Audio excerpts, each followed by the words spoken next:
Until you make the unconscious conscious, it will direct your life, and you will call it fate.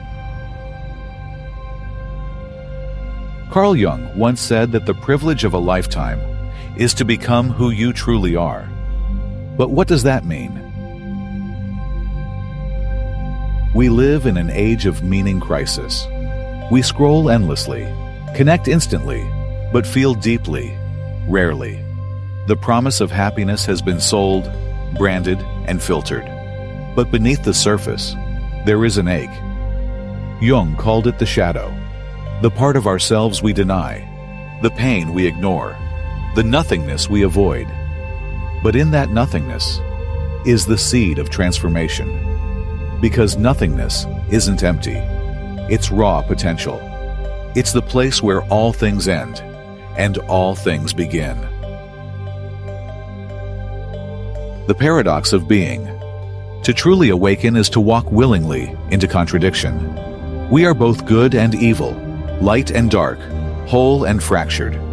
Spiritual growth is not linear. It's circular, spiral.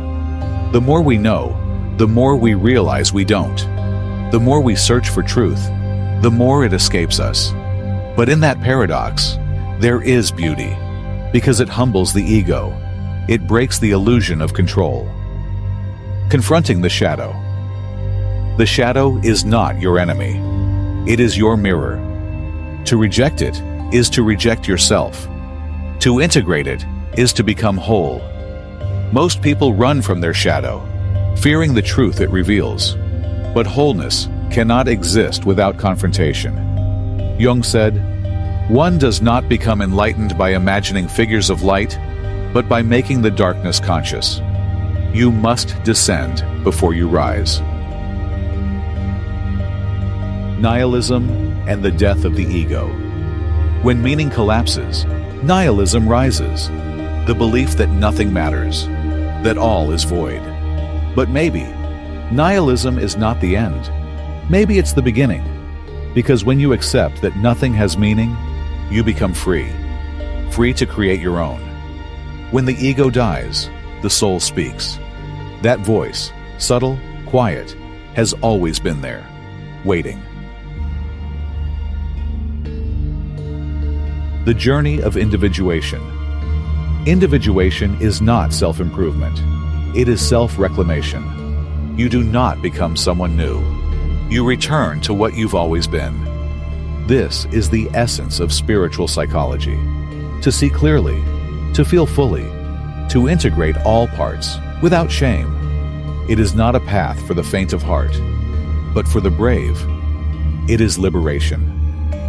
Spiritual awakening and nothingness. True awakening often begins with despair, with loss, with collapse. But that's where you find stillness, silence, self. In the space where nothing is, you discover what truly is. You are not your thoughts, not your past, not your trauma. You are awareness, presence, the eye behind the storm.